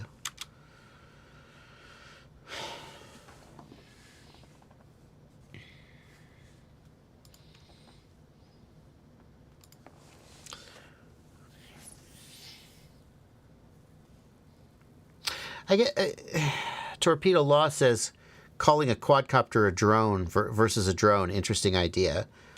I don't know. I feel like I don't know. I feel like we lost that one. I don't know if it matters. Like there's this idea that if individuals change their behavior, then you could turn some tide, and it doesn't usually work out. I'm not saying it never works out, but you have to know the forces that are arrayed against you. You know, if you're at the beach and you're digging a hole in the sand and some water gets in and you go, hold on, I'm going to bail this water out. You're going to lose that battle. The tide's coming in. You're not going to win that. And I don't know. I feel like there are situations in our lives where that's what's happening and maybe we just don't realize it. And it's tough because if you just assume that you're never going to win, then you just give up before you even start fighting and then you never win. Self-fulfilling prophecy. But the flip side is that I see situations where people are going, hey guys, if we all just call it a quadcopter instead of a drone, then everything's going to be okay. And then they're all over there like, hey, so you called it a drone. That's why remote ID happened. If you guys had just called it a quadcopter instead of a drone, we wouldn't be here right now. You know? And it's like, guys, the tide's coming in. The tide's coming in, guys. There's no sense fighting over whose fault it is that the hole filled up with water.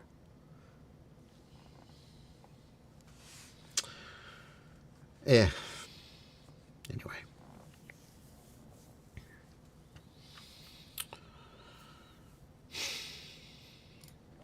Do solder joints get oxidized to a point they start interfering with battery sag? I'm getting bad flight times in my oldest drones, even with new lipos. Thank you for 5 reais, Mark 1. No, I mean, I don't think so. No. I would think there are many other reasons why old drones, like the motors are wearing out or something. Like, I wouldn't think oxidized solder joints. Not that a bad solder joint can't do that, but I don't think that's very likely.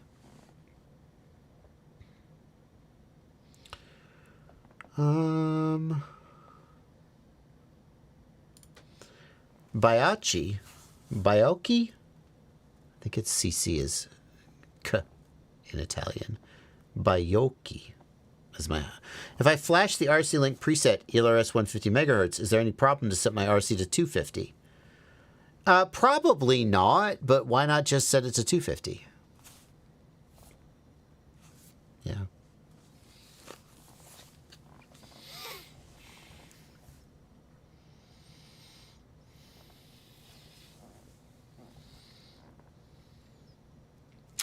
Notice, I don't want to harp on this, but I think that's a really insightful question. And that's the kind of question I would hope that, like, if I was ever on Hot Ones, that Sean Evans would ask me.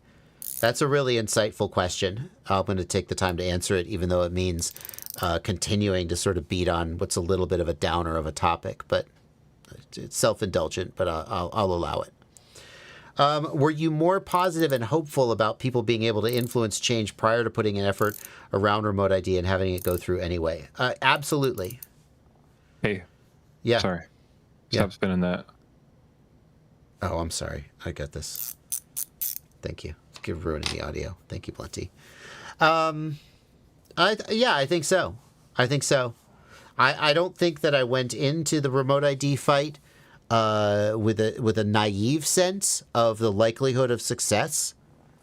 But I would say that I went into the remote ID fight with an awareness that it was likely to be a losing battle, but the energy to fight the fight anyway. And that I came out of it having spent energy, time, and money trying to fight it and watching others do the same. And I definitely would not say that we were ineffective. It would be disrespectful to people who are still fighting and are making, I don't want to say they're making gains, but, you know, it's a situation where we take 3 steps back instead of 5 steps back, or where things are bad but not quite as bad as they could have been. I think things are getting worse, but I definitely know there are people like the FPV Freedom Coalition, Dave Messina, Blunty, yourself, and others who are continuing to fight that fight. They're in the room with the decision makers. They're on the phone, and they're doing their best. And there are concrete gains that they have gotten that we wouldn't have gotten if they hadn't been doing that work. And I commend them for it. I don't want to disrespect that by saying that I came out of that fight feeling like 90% of the bad things that we didn't want to happen happened, and that the people who made those decisions were essentially not listening at all to our voices, to most of our voices, and that it was always going to come out that way.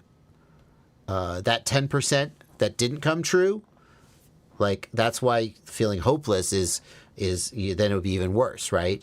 But I definitely came out of that with less enthusiasm for the next fight, if you will. But that's why I'm glad there's other people out there who have that energy and can keep that up. And I don't really like Dave Messina. Most of you guys have no idea who Dave Messina is. And if you don't know who he is, like, I've talked to him, I've interviewed him many times, and I have so much admiration for the sheer amount of energy and positivity that he has. This guy goes into meetings with government regulators and legislators and, I don't know, lobbyists, the kind of people who will suck the life out of you, who you will spend hours and hours trying to convince them that you're right, and then lose almost every point but win 1 point. And I don't know how he doesn't just say, F it, I've got better things to do with my day. But every time I talk to him, he's so energetic and so enthusiastic about what he's doing. And I guess he just likes it. And I'm so glad there's people like him out there. Anyway. Befriend a rich person. Befriend a rich person. That's the thing. That's the thing. Like the myth is, like, if we all just pick up the phone and write letters, then, and the truth is that's a myth. Yeah, because you need somebody who, like, has a bunch of money and wants to spend it on lobbying the U.S. government to fix this. And that's what will fix this. Unfortunately, that's what I've seen so far in my experience with it, Yeah.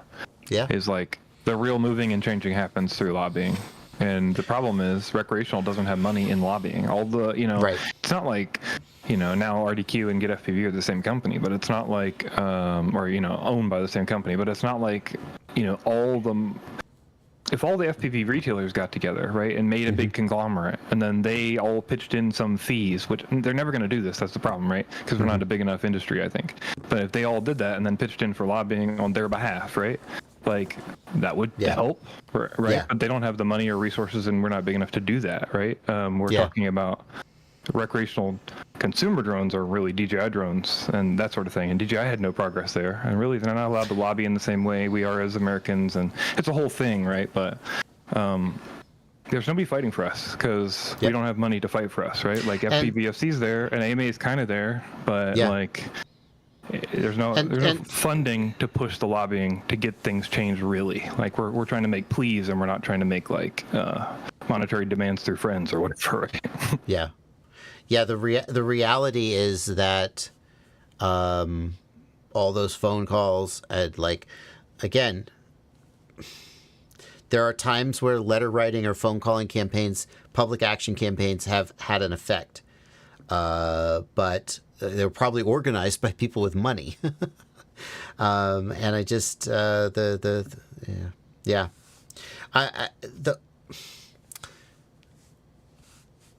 The older I've gotten, great way to start a story. Everyone now tunes out.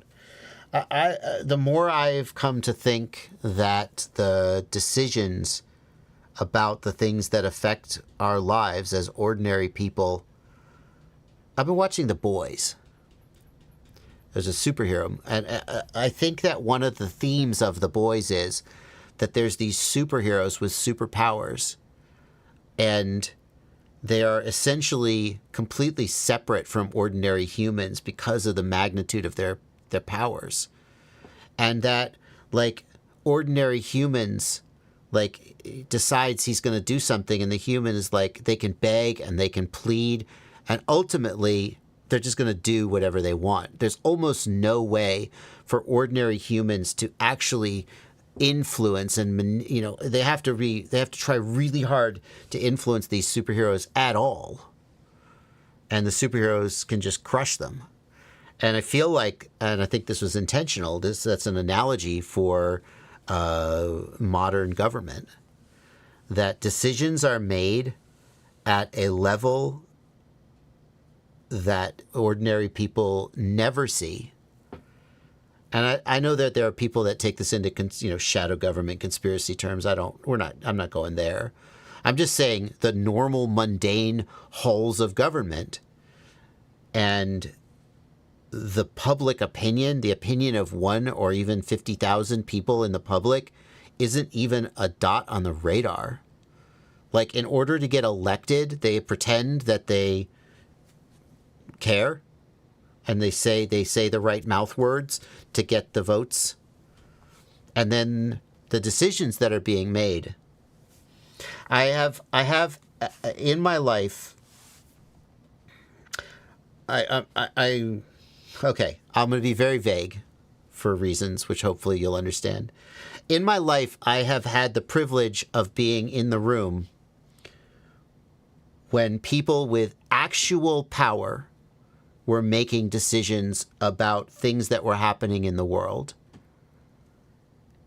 And I walked away from that experience, and there were other people outside that room who were writing letters or making vlogs or making TikToks or having sit-ins or doing whatever kind of public action they thought was going to make a difference.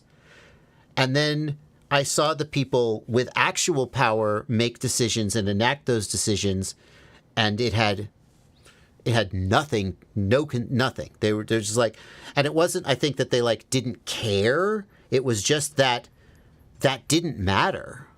It wasn't a factor in the decision making. So public outcry has to get really, really big before it even moves that needle at where the people with actual power are making decisions about what's going to happen to your life. And the takeaway to sort of bring this all back home is remote ID, drone regulations. What are the things that the people in power care about? What do they care about?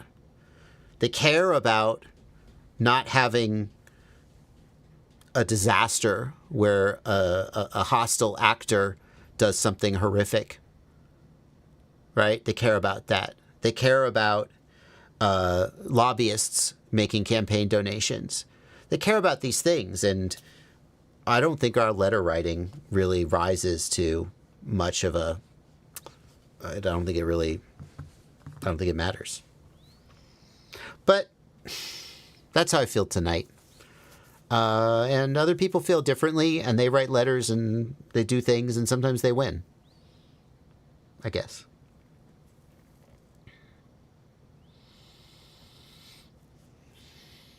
I think that the 25-year-old me who thought that if I just tried hard enough, I could change the world was really naive.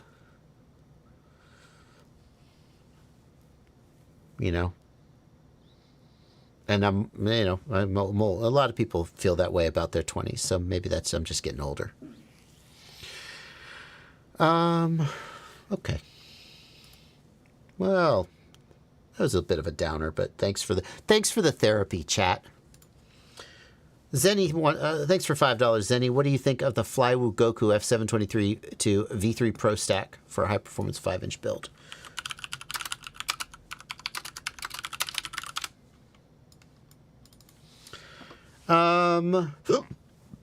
Pardon me. Excuse me. Got the hiccups tonight. The Flywoo Goku hardware is usually pretty good. This is a 30 by 30 stack for a 5-inch. I think that's good. Locking connectors. Connectors piss me off. I don't think connectors actually save you very much time when you're doing a build. So I'm annoyed that it has connectors. Oh my goodness. I'm glad the stream's almost over. I'm sorry. Hiccups. Some people were really bothered by hiccups. So I apologize if you're one of them. Does it have solder pads on the underside? I can't tell. So personally, I would be annoyed at the connectors. And I would be tempted. I mean, I guess connectors save you one set of soldering. But you still have to. The thing is, sometimes what'll happen. Here's the reason I hate connectors.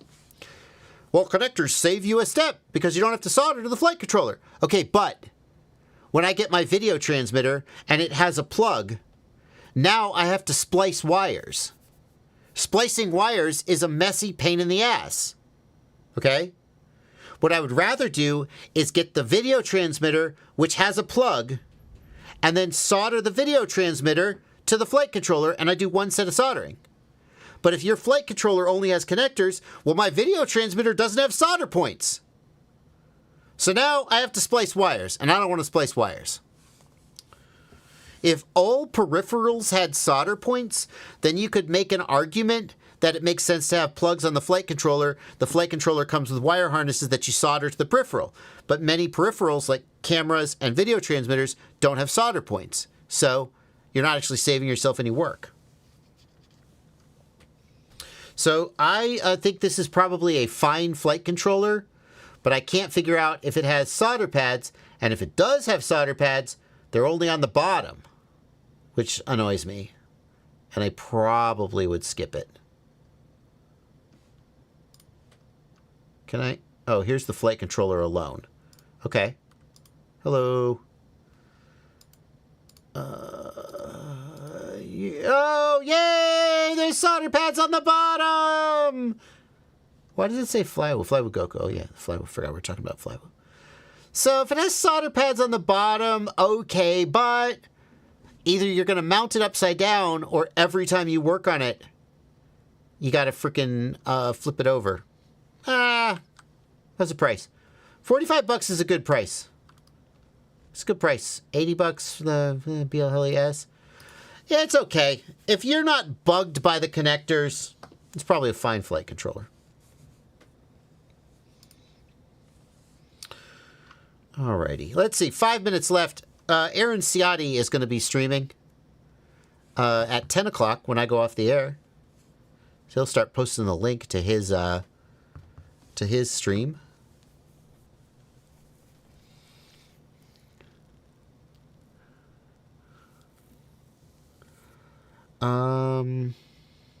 Torpedo Law. I will not be creating a sequel to Flow State.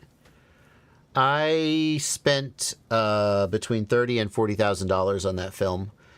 Some of that is the DVDs we bought. Like 5,000 or 6,000 of that is the DVDs we bought. I still have like 2 cases of DVDs in my basement. By the way, if anybody wants to buy those DVDs, hit me up. Blu-rays, technically. And I haven't broken even yet, so I don't feel like spending another tens of thousands of dollars making a film that will also lose money. I'm happy I made the first one. I love the film. I am so happy that I helped it come into existence. I will be proud of that film and proud of having made it and capturing that little moment in time for the rest of my life. That's money well spent. I never felt that making a profit on Flow State was a condition of success for me. I just wanted to have made it, and I did. It would have been nice to make a profit, but the second one I don't feel that way about. So how can they contact you? JB@joshuabardwell.com. Yeah, what to buy Blu-ray? Yes. Oh yeah, there's a website. You should be able to buy them off the website. Flow State. Oh my God. It's flowstatedocumentary.com. If you want a Blu-ray, and you can watch it on YouTube for free. So, like, the Blu-ray does have. Oh no, I actually published the extra stuff. There's no reason to buy the Blu-ray except if you just want a commemorative Blu-ray. But I would love for you to buy it because I have like 150 of them, and I'd rather have fewer of them and more money. You can buy it at flowstatedocumentary.com. And you should be able to... James, is the website broken? James, why... Oh, James. James. Why when I hit buy now do I get a blank screen, James? Okay. Well, just email me. jb@joshuabardwell.com. I don't know what's going on here. The website's freaking broken. I'm paying a Shopify subscription for a broken website. Yay. Oh, wow. Let's try to go out on a positive note. I put a link in the chat for the actual link. Thank you, Blenty.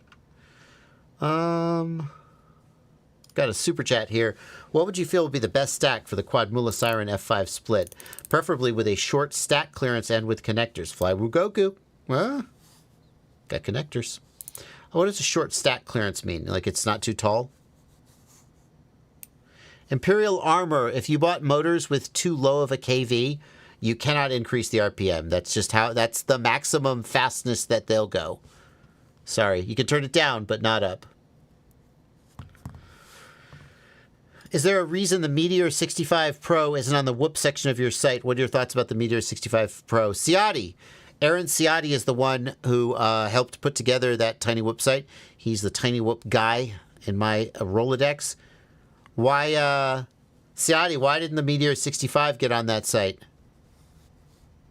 Oh, the 65 Pro? No. Neither Ciotti nor I like the 65 Pro. Those bigger props, it just handles like shit. It's got bigger props, but it's heavier. It handles like shit. When I did iGow, or RaceGow, when I did RaceGow, my times were so much better.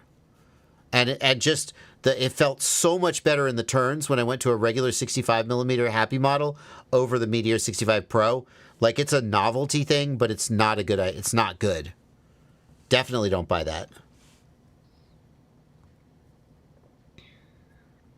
Okay. All right, guys. Thank you guys so much for your questions. There are many questions that I didn't get to. Drone Monkey, you were asking this question in the last live stream. Drone Monkey, if you want to know about my beginner FPV drone kits, the very first video in the series talks about like why the thought behind the kit. Everything I would say about it is in that first video. If you have specific questions, feel free to email me, jb@joshuabardwell.com. And in fact, I was going to say, anybody whose question I didn't get to, please feel free to email me, jb@joshuabardwell.com. I'll do my best to answer those. I try and clear it out about once a day. Thank you so much. The website is fpvknowitall.com, for those who are wondering. fpvknowitall.com. And on fpvknowitall.com, there is a Tiny Whoop FPV drones and parts. And you can see suggestions for Tiny Whoop drones and parts. Thanks to Ciotti for helping put this together. Time to update it yet, Ciotti? Yeah? Want to run some updates? Yeah. We will not be back tomorrow for the news. We are off tomorrow. Correct. And we'll be back next Sunday. A week from yesterday, right? Yes. Yep. Okay. All right, guys. That's going to do it. Everybody go watch Ciotti's stream. He's putting links in the chat. Have a great night, everybody. Have a great stream, Ciati.